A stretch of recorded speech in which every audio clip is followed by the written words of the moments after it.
Let's check the channel, actually. Let's check the channel. Alrighty, so let's see. We have been waiting to eclipse 900 subscribers. Did we get there today, guys? Where are we at? Where are we at? Come on, load. Why is it taking so long? Let's go! Let's go!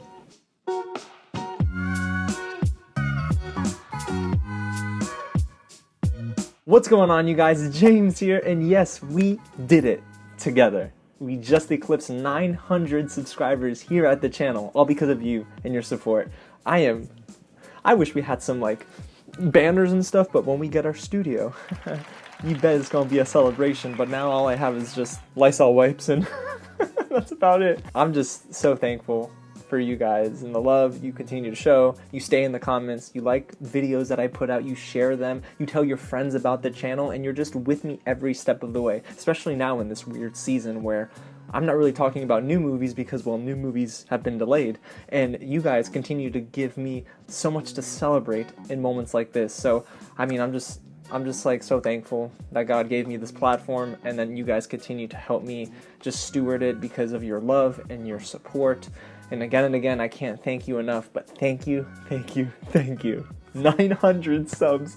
Boy, I'm too hyped right now. Okay, let me stop talking so much and get started with this video today. Alrighty, what's going on, you guys? James here with some real news, and that is we have eclipsed 900 subscribers. I know I just said it a ton, but I didn't intro the video.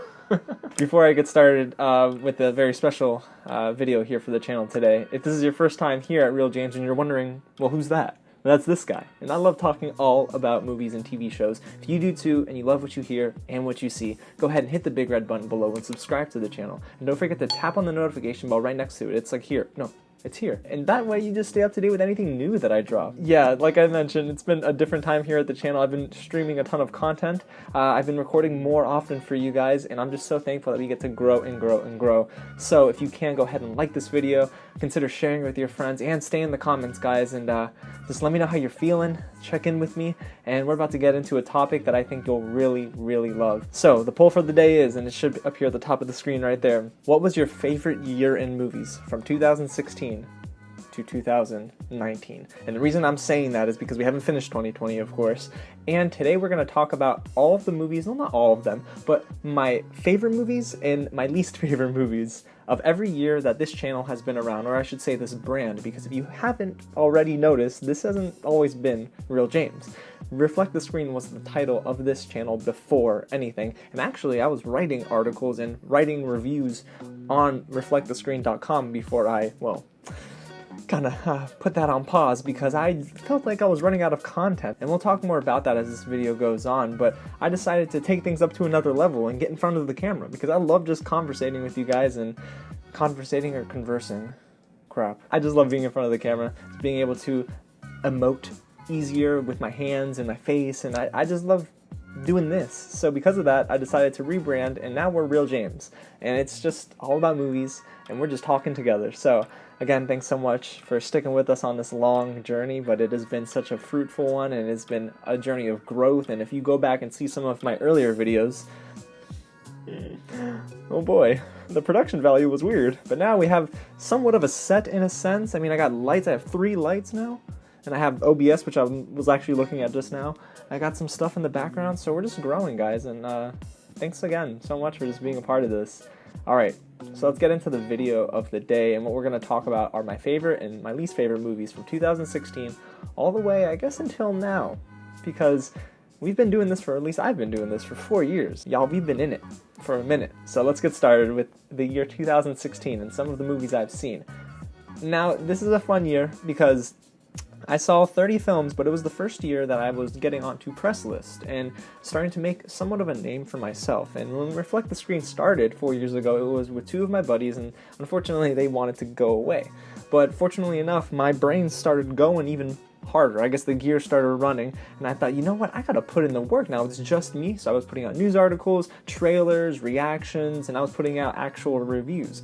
So I had filled out a ton of these. I don't know if I have more. I have like notebooks somewhere. I gotta find it. So I had notebooks like this that I would take to every screening, and I would just fill out different notes. And this is one from 2017, so not from 16. Let me see if I can find one from 2016 here. Jason Bourne, 2016. And that's really neat. And my handwriting's awful if you can see it. If not, yeah, it's really bad. But I would fill out a ton of those notebooks, and I would just be so ecstatic to grow and grow and grow. And now that I'm actually getting closer and closer to what I want to do for the rest of my life, which is talk about movies and TV shows and interview actors, actresses, and anyone that works in film, I mean, it's so rewarding. But in 2016, I saw so many films that I loved and many that I didn't like. So let me start from worst to best so we can get, the good news last. Independence Day, the sequel, I don't even remember the name of it, was the worst film I saw in 2016. Absolutely awful. And then the second worst film, I'm not going to do too many worst films because I'm trying to keep it positive, was the very, very first movie that I got to attend as either a guest or a critic in this capacity, and that is Ghostbusters in 2016. Y'all, it is awful. But as funny as it sounds, it can't get any worse than that, so Ghostbusters Afterlife, when we see it next year in 2021, should hopefully be a huge step up. Jason Reitman, I'm believing in you. Alrighty, so so let me not gloss over a couple of the other ones that I didn't like too much. Suicide Squad, what are we? Some type of Suicide Squad. One of the worst movies I probably have ever seen, if not the worst comic book movie I've ever seen. However, one that almost topped it that year was Batman vs. Superman. If you haven't seen it already, did a discussion video with one of my buddies talking about how I watched the Ultimate Edition for the first time this year. And trust me, it is head and shoulders above Dawn of Justice's theatrical cut. So yeah, I'm really excited that I got to go back and revisit that one. Zack Snyder deserves a ton of praise for that movie.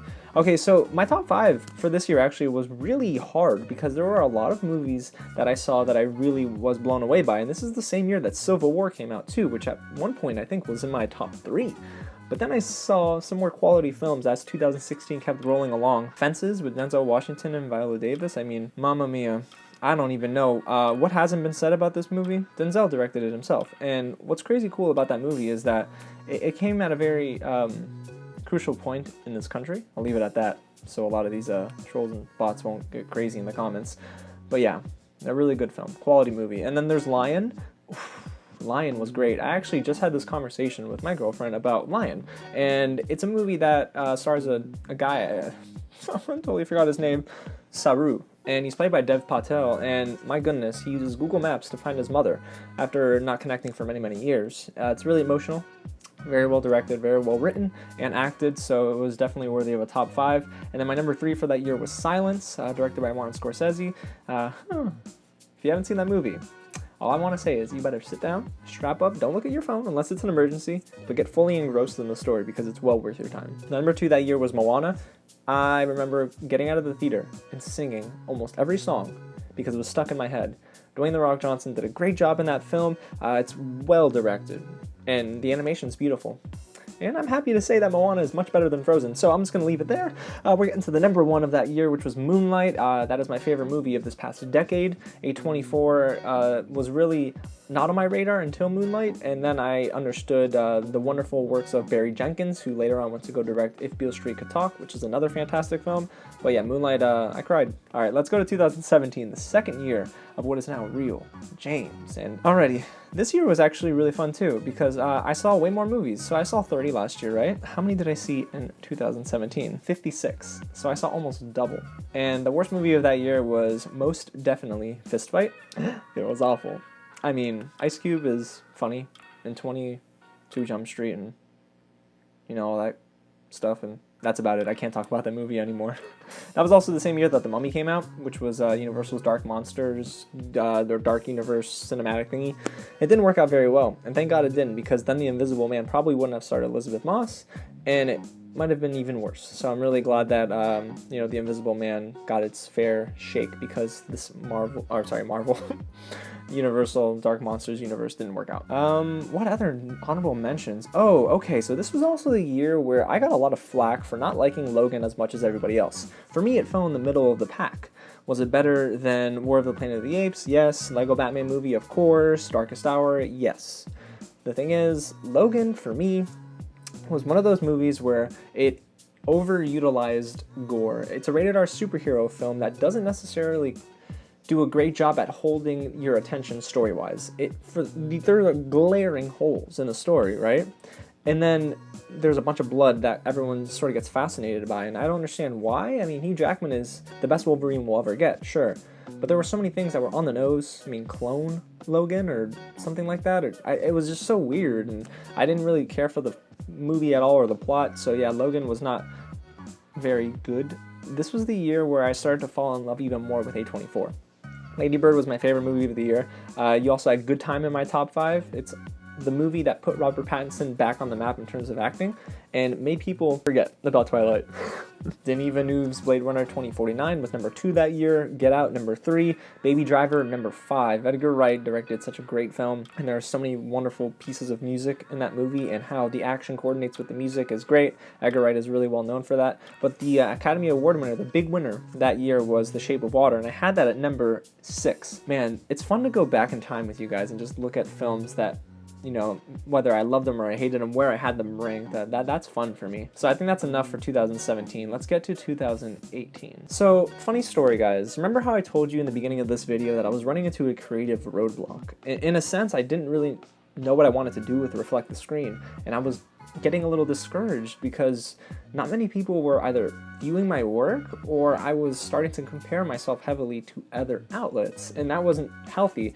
Thank God I had surrounded myself, and I still surround myself with people who build me up rather than break me down, and they were in my ear telling me, you need to get in front of the camera. You have a knack for doing this sort of stuff. You are a good writer, but let's do something audiovisual. And they were right. So at that point, at the end of the year, I decided it's time to take a step forward into doing something for the channel. So I transitioned the early part of 2019 with Reflect the Screen to video, and it was great, don't get me wrong. But then I'll dive into the next steps that got to Real James when we get into next year's list.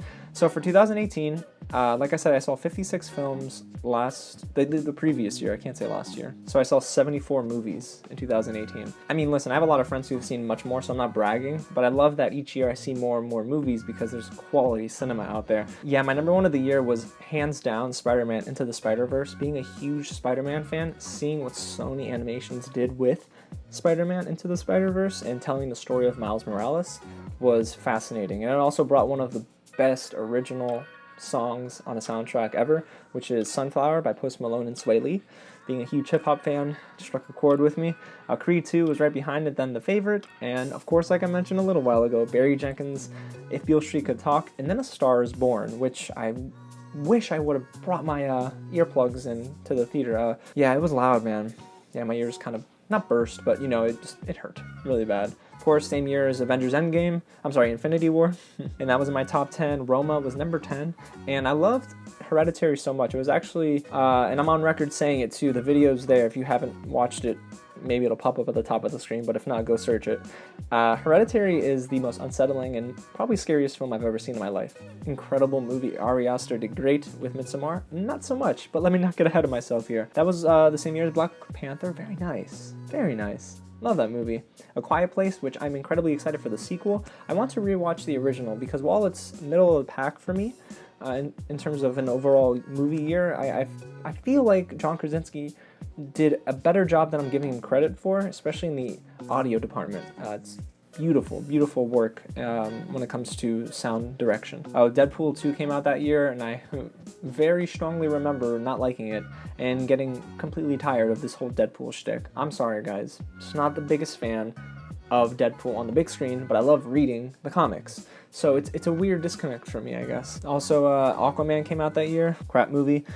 Skyscraper, I love The Rock, but boy, that was so generic. And then when you get down to the worst movies that I've seen that year, the worst film I saw, 2018, was Mortal Engines, based on, I guess, a book. And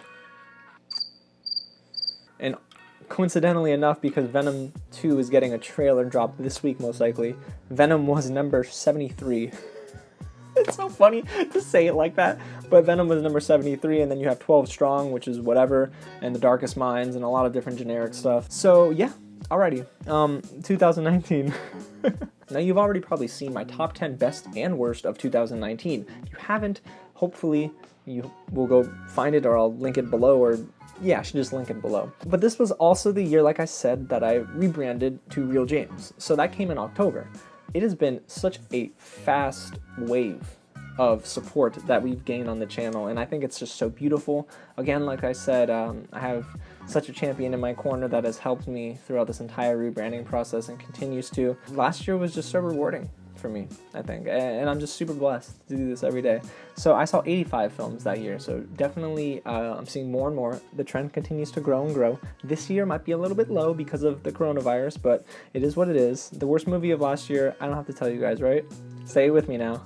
Not a dog, but cats. It's awful. Awful. Some honorable mentions I guess I didn't get to, my top 10 best and worst. Honey Boy, Ready or Not, Captain Marvel, Yesterday. There's this movie called Paradise Hills that I really liked. I saw it at Popcorn Frights. That's a festival led by my good friends Mark Furman and Igor. They're amazing, and I cannot wait for Popcorn Frights to come back. Then you have The Report, Tolkien, which is not bad, actually. El Camino for Breaking Bad fans, you'll love it. Blinded by the Light, which I saw twice, funnily enough, and both times were screenings, press screenings. So just a fun movie. Frozen 2, great soundtrack. So controversial take probably, but Midsommar is not very good, and I actually think it's a step down, a huge step down from Ari Aster's Hereditary. But the best movies of that year, if you haven't already heard or seen the video: Marriage Story at number 5, Irishman, then Little Women, The Farewell, and my favorite film of the year, The Peanut Butter Falcon. I am obsessed with those 5, but there is one that didn't make the top 5, just barely missed it. Parasite, which is one above Avengers Endgame. The reason I bring that up is because I'm going to be dropping a review for Parasite tomorrow, because it streams on Hulu exclusively tomorrow. Super excited about that. If you guys haven't seen the movie, I cannot wait for you to watch the film and then watch my review. So stay tuned for that one, you guys. Alrighty, those are some of the memorable moments from 2016 to 2019, if I'm just going based on movies I've watched. I've talked about a lot of these movies to death, and even some more that I didn't get to mention.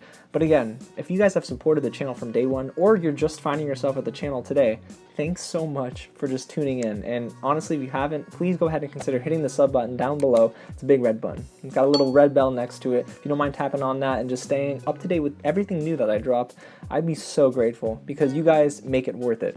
900 subscribers, guys. That's huge. And I'm just so thankful for each and every one of you. Again, if you haven't liked this video, share with your friends, and in the comments below, let me know, of the movies I just went through, which one do you either love the most or hate the most?